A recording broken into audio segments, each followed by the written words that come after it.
आप देख रहे हैं इंडिया टीवी, आपके साथ मैं हूं मीनाक्षी जोशी। इस वक्त की बड़ी खबर, ड्रग्स केस में बॉलीवुड एक्ट्रेस सारा अली खान पर एनसीबी का शिकंजा कसने वाला है। सारा को समन भेजने के सवाल पर एनसीबी के जॉइंट डायरेक्टर समीर वानखेड़े का बयान आया है। समीर वानखेड़े के मुताबिक जांच जारी है और जल्द पता चल जाएगा। रिया के खुलासे के बाद सारा अली खान इस वक्त मुश्किल में है।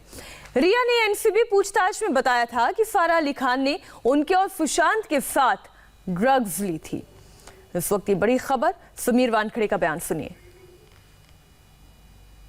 सारा अली खान को सम्मन किया गया। सारा अली खान को सम्मन किया, किसी को सम्मन किया गया। We have detained investigation चालू है अभी and soon we will let you know. Big fishes है, उनको सम्मन कब किया जाएगा सर? बिग फिश है, उनको He has been detained. We are investigating. He has been detained. Big fishes है, उनको कब सम्मन किया जाएगा? Investigation is all. Drugs case में सारा पर संकट मंडराने लगा है तो रिया का ड्रग्स सिंडिकेट भी बेनकाब हो रहा है। सुशांत तक ड्रग्स कैसे पहुंचा, किसने पहुंचाए, सारा का पूरा खेल खुलने लगा है। मुंबई से गोवा तक एनसीबी ताबड़तोड़ एक्शन में है। कई बड़े मोहरे अब गिरफ्त में हैं। सबसे बड़ा नाम है केजे यानी करमजीत, जिसे एनसीबी ने मुंबई से पकड़ा है। इसके अलावा भी कई गिरफ्तारियां हुई हैं। इसी के साथ धीरे धीरे रिया की ड्रग्स मंडली का सारा कच्चा चिट्ठा सामने आने लगा है। सारा और रकुलप्रीत सिंह के ड्रग्स लेने के खुलासे के बाद पहले से बॉलीवुड में हड़कंप बचा हुआ है। और ऐसे में अब सवाल यह है कि क्या अब एनसीबी के हाथ ड्रग्स सिंडिकेट की किसी बड़ी मछली तक पहुंचने वाले हैं।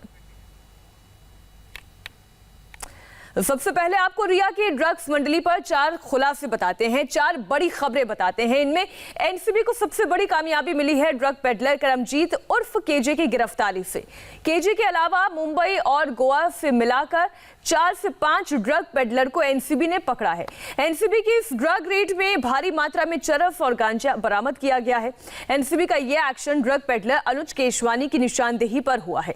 एनसीबी को शौविक के दोस्त नमन अहलूवालिया की तलाश है। नमन अहलूवालिया कई ड्रग पेडलर्स के संपर्क में था। इसके अलावा ऋषिकेश पवार नाम का एक शख्स भी उसे भी समन भेजा गया है। और ऋषिकेश नाम के शख्स ऋषिकेश का नाम शौविक ने एनसीबी के सामने लिया था। जो पुलिस ने पूछताछ की है, एनसीबी ने पूछताछ की है, उसमें इसका नाम सामने आया। शौविक ने एनसीबी के सामने जब ये नाम लिया तो खुलासा हुआ कि ऋषिकेश पवार ने सुशांत के घर ड्रग्स पहुंचाया था और डिलीवरी बॉय के जरिए ड्रग्स की सप्लाई की गई थी। अब आपको AK टू केजे तक रिया की ड्रग्स मंडली कैसे बेनकाब हुई ये बताते हैं। AK यानी अनुज केशवानी की निशानदेही पर एनसीबी के हाथ केजे यानी करमजीत तक पहुंचे। उसे एनसीबी ने चरस गांजे के साथ पकड़ा है। केजे सुशांत के पुराने घर केप्री हाइट्स तक ड्रग्स सप्लाई करता था। केजे यानी करमजीत शौविक, दीपेश, सैमुअल और इनके संपर्क में था और शौविक और सैमुअल को ड्रग्स की सप्लाई करता था। एनसीबी को करमजीत के पकड़े जाने से बड़ी कामयाबी मिली है और अब केजे इस केस में कई बड़े खुलासे कर सकता है। सुशांत की मौत के मामले में ड्रग सिंगल को खंगाल रही एनसीबी ने 60 ड्रग पेडलर को अपनी हिरासत में लिया है।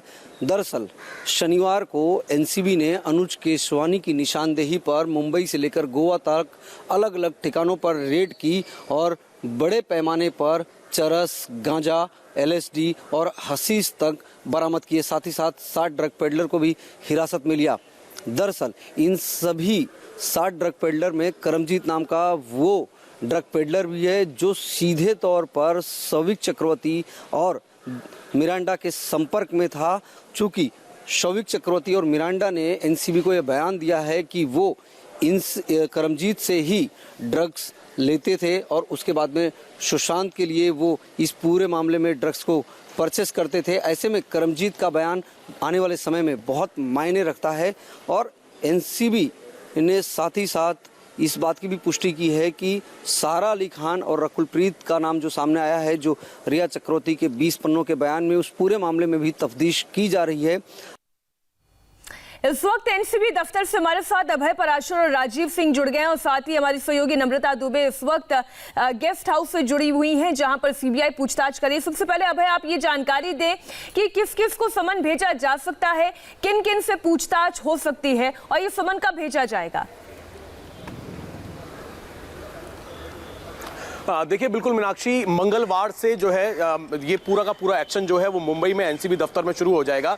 और सबसे बड़ी बात यह है कि जो केजे नाम के जिस ड्रग पेडलर को गिरफ्तार किया है एनसीबी ने, इसका जिक्र रिया चक्रवर्ती ने अपने बयान में भी करा था। केजे उसने नाम लिखा था जिसकी फुल फॉर्म जो है वो करमजीत है। जिसके बाद अनुज और अंकुश की अगर हम बात करें, ये भी ड्रग पेडलर है। जब इन्हें गिरफ्तार किया गया, केजे को गिरफ्तार किया गया। फिलहाल सारा अली खान की अगर हम बात कर रहे हैं तो जो टीम जो दिल्ली गई थी, जिन्होंने जो नारकोटिक्स डिपार्टमेंट के डीजी हैं राकेश अस्थाना, उन्हें पूरा मामला ब्रीफ किया था और यह बताया था कि रिया चक्रवर्ती ने अपने बयान के अंदर सारा अली खान का नाम बताया है। और हमारे सोर्सेस ये बता रहे हैं कि सम्मन इसलिए जल्दी भेजा जाएगा क्योंकि ये सोर्सेस से जानकारी मिली है कि सारा अली खान और रिया चक्रवर्ती किसी एक ही सोर्स से ड्रग लिया करती थी, ड्रग कंज्यूम किया करती थी। और लोनावला वाला जो फार्म हाउस है वहां पर भी सारा अली खान जाया करती थी। साल 2018 दिसंबर से जनवरी 2019 में वहां पर पार्टीज हुआ करती थी, वहां पर बर्ड्स लिए जाते थे और ऐसे कई सबूत जो है वो एनसीबी के हाथ लगे हैं।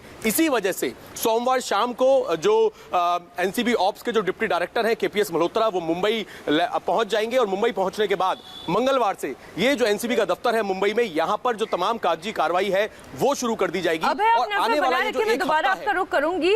राजीव, एक बात बताएं, ये जो अनुज है और करमजीत है, ये कितने बड़े ड्रग पेडलर हैं और कहां तक ये ड्रग सप्लाई कर रहे थे? इस बारे में अभी तक एनसीबी को क्या जानकारी मिली है?